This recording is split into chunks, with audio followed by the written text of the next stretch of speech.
So from this dream, what I got for myself is that my life may not always look like what I want it to look like. I need to be able to trust that I'm going to be able to step back and see the big picture and everything is going to be good. Have you ever wondered if your dreams actually mean something? I've always been a vivid dreamer, but up until college, I completely dismissed them and didn't ever seek an interpretation. As I started spending more intentional time with God and seeking to hear His voice, I started realizing that the symbolism in my dreams were actually very similar to what was happening in my real life. So I started praying for interpretations and seeking if God was the one actually sending me these dreams. After years of practice, these are the 5 steps that I use in order to interpret my dreams. My name is Rebecca, and this is The Whole Journey. I talk about healing with God from my testimony as well as the testimony of others. I give biblical tools for living life completely surrendered to God's plan. And I share the truth of the gospel after a lifetime of misunderstanding it. If you want to know what God is saying through your dreams, this video is for you. As always, don't forget to like, share, and subscribe if you got anything out of this. Let's get into it. The first thing we're going to do today is I'm actually going to share a dream that I had back in 2021. So I'm just going to tell it exactly how it is without any interpretation. And then I'm going to educate you guys on what I do to interpret dreams. And then at the end, we're going to talk about my interpretation of that dream. I had a dream that my job was restoring houses. And I was going to a house with the designer to be able to figure out what changes I needed to make, what needed to happen for it to be fixed up for me to be able to sell it. Well, I was going inside with the designer and I don't even remember what the outside of the house looked like. It was so unimportant that it wasn't even something that he focused on. But as I go inside, the living room and the kitchen and all of that is just, I can't even explain it. It's like the most intricately designed building I've ever seen in my entire life. Each tile on the wall was like this hand-painted tiles that were like this big. And everything was different colors and it seemed chaotic, but the more you looked at it, the more it was just like, wow, everything flows. And every time that I would look at something and kind of scrunch my nose up at it, like, ooh, I would probably change that. The designer would explain why that was there and would change my perspective of how I was looking at it. One of the things that was crazy is that as I was walking through the house, there was this hallway that was like a maze. It literally went like this, and it wasn't a straight hallway. There were windows at the top. And I said, I don't understand this hallway. That's got to be so obnoxious trying to get up and down the hallway. And he looked at me and he said, the amazing thing is that every hour throughout the day, the sunlight comes in at a different way and hits the tiles differently, and it completely shifts and morphs what's going on the tiles on the wall. So as the sun was going down, I was watching it, and everything as the sun was moving was just like, I don't even know how to explain it. It was like all of the pictures changed, and it was like those posters back in the day with like a hologram where you would walk on one side and as you would walk, like the picture would change. It was stunning. It took me most of the dream to realize that the detail of the home was like more than I ever could have ever thought on my own to put in, and how everything somehow managed to work together, even though it felt like chaotic things in each room kind of not working together. Like there wasn't a flow, but when you saw the whole thing, it totally did flow. And as I go back into the living room to be with the designer, I see this thin layer of dust on everything. Like the home had just been completely abandoned and the designer was still there making sure that everything was where it was supposed to be. And as we were leaving, I felt this sense of sadness that somebody would see this home and not want it because it had been on the market for so long and nobody had wanted it because they didn't understand what was going on inside. The last feeling that I had as I was leaving was that I needed to start advocating for how beautiful this home is and trying to get people to understand that what was going on was actually amazing and should not be something that deterred them from wanting to buy the home. All right, so let's get into the education on how to interpret dreams. The first thing you need to understand is that all dreams have an origin, and it's one of three things. The first one is God. The dream could have come from God. The second one is just within us, like we could have been needing to process. Our brain has an active imagination maybe, and we're just having a dream. Or number three could be the enemy. So when I prayed about this dream, it was, God, is this dream from you? And I knew immediately the answer was yes, because in the dream, the designer was actually God. The second thing I look at is the emotions in the dream. I always try to write this down because in case I am not thinking about the dream for a while, I need to remember exactly how I was feeling when I was in that dream so that I can make sure that I'm making the right connections. Initially, I felt very curious and was firm on the fact that things needed to change for the house to be able to be sold.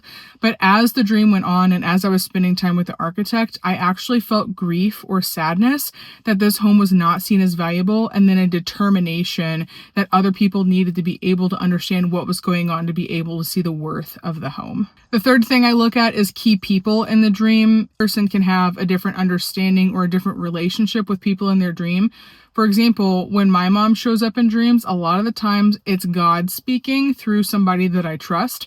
But if you have a really bad relationship with your mom, if your mom shows up in your dream, it's probably not a good thing.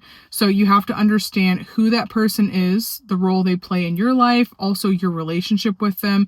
Or it could be like the cultural representation of that role, meaning like if you have a dream that you've met the president or a movie star or something like that, it could be something that you need to interpret that way because of who they are in the world around them. Number 4 is going to be the key symbols in the dream. In this dream, the key symbols were the home, the intricately painted tiles, the dust on the wall, the fact that I was a home restorer, and the fact that I was with the designer. Key words that I was hearing: restore, abandon, dust, neglected. All of those words were thrown around in the dream.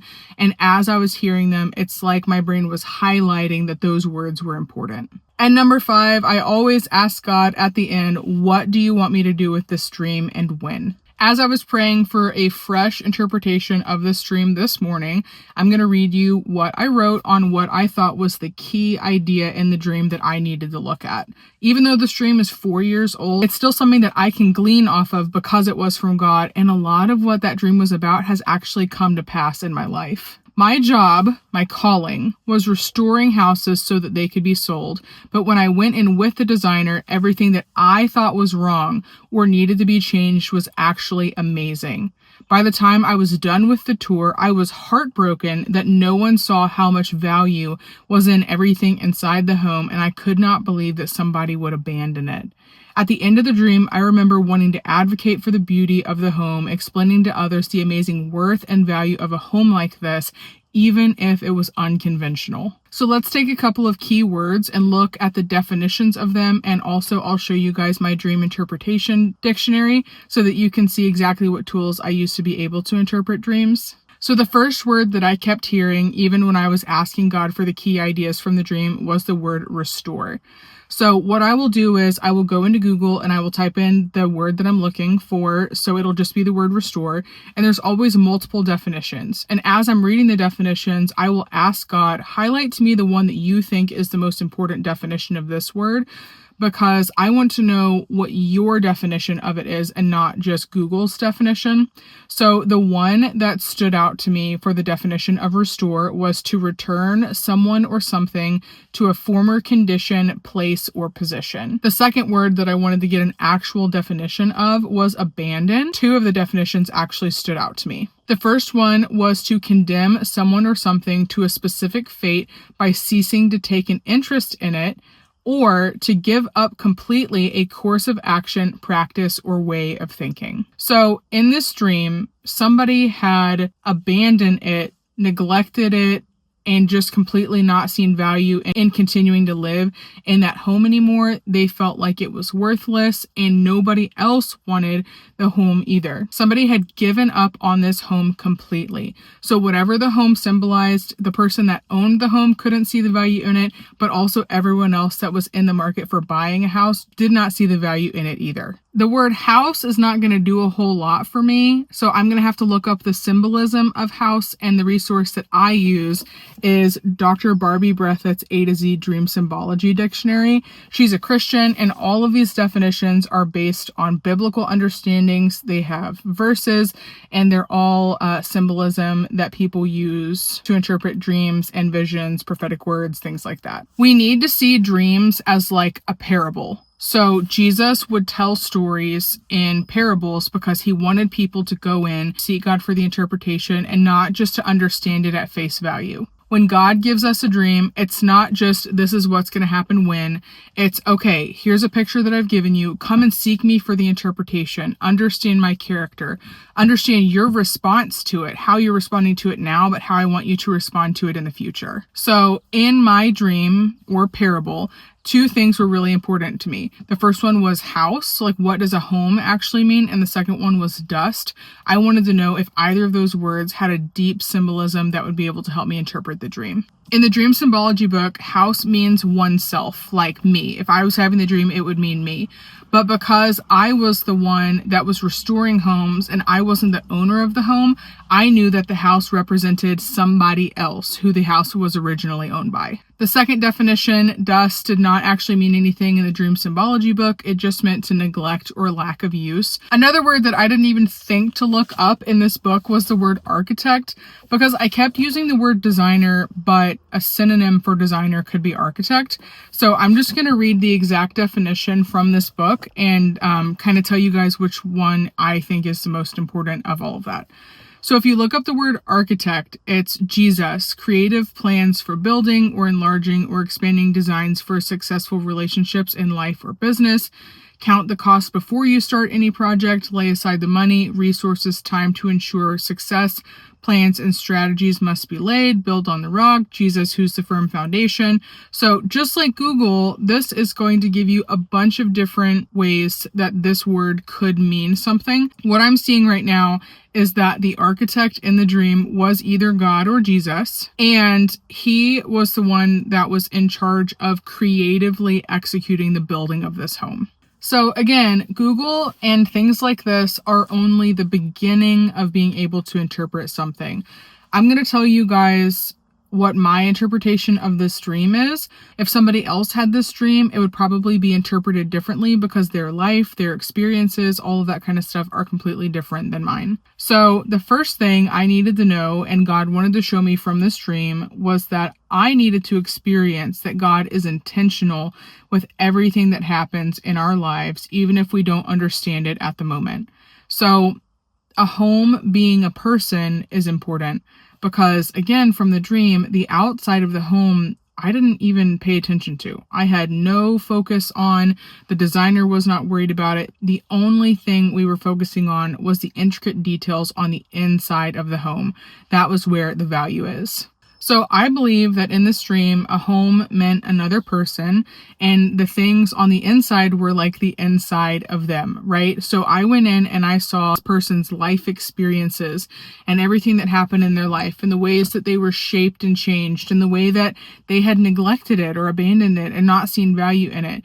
And I felt this deep understanding that the designer had gone in and intentionally made everything beautiful, even if it didn't look like it fit together initially. The second thing I needed to realize is that my interpretation of what is right or beautiful is not always correct because it's shaped on my own opinions. My experiences in life could look at another situation and be like, ooh, that's not good.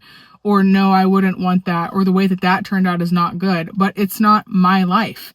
I'm not the designer. I'm not the architect. So if I'm stepping into a position to be able to lead and guide other people and also being able to advocate for how important certain things are in other people's lives, the first thing I need to do is understand that I'm not the designer, I'm not the architect, and I have a limited understanding of what God's going to be doing with the things that go on in somebody's home or in somebody's life. What I got from that is that if in a position to be able to speak into somebody's life or show them the value of what's going on in their life or God's value in it, that my job is not to give my own interpretation. It is to go to them and tell them that they need to seek God and that we need to seek God on what He is seeing and what He is doing in their life at this time. The third thing, and the thing that actually kind of brought tears to my eyes, was that God does not look at us in our situation and despise us for not being simple.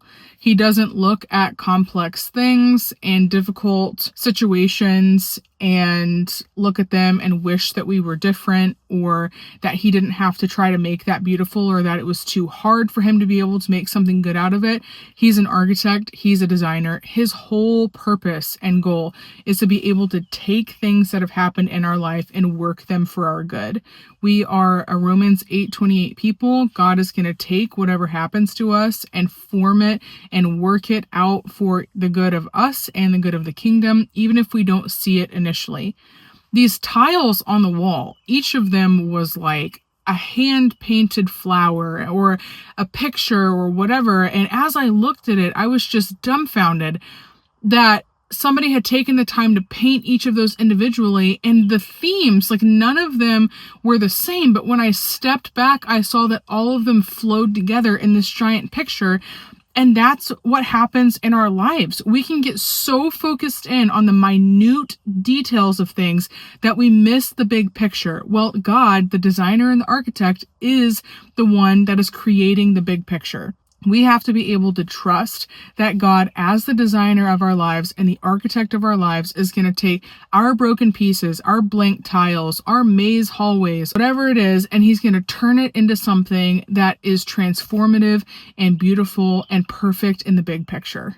It also means that as I'm working with people and doing things like this on YouTube or stepping into ministry or anything like that, that I cannot look at one piece of somebody's life and say that needs to change or that needs to be fixed or God can't use that, because that is not my job. God's going to do what He wants and be able to make things into the good that He wants out of them. And He also doesn't really care about my opinion, because I don't know everything, and I'm never going to know everything, and I'm never going to have the understanding that He does. Every day in our life has already been written out in His books, and He is going to bring them to pass how He brings them to pass, working with our mistakes and our flaws and turning them into something beautiful. So, practical tools moving forward. I just want you guys to ask God to either give you a dream or to bring up another dream that were specifically from Him, so that you can work on the interpretation with Him and see what He was saying through that dream. God can still give you an interpretation for dreams that were originated inside of you or originated by the enemy, because the enemy can sometimes play his hand a little too boldly, and God can help you see what the enemy is doing by interpreting a dream that's from the enemy. Or if you're stressed out about something, or if you're not handling something well and you're having certain dreams, God can also give you His interpretation for what's going on in that dream and help you to be able to process things more effectively and to be able to move forward with Him as a result of understanding that dream. I know that this was kind of a rapid fire video, but I do hope you guys got something out of it, or at least are more considering the idea that your dreams can mean something than just what is on the surface with them. If you have any dreams that you want to share, drop them in the comments below. I can't promise I'm going to be able to get the interpretation for you, but we can have discussions on it. If you've made it this far in the video, I really appreciate it. As always, I'm super glad you guys are here and are taking steps to move forward in your relationship with God on a deeper level. I will catch you guys next time on the next episode of The Whole Journey.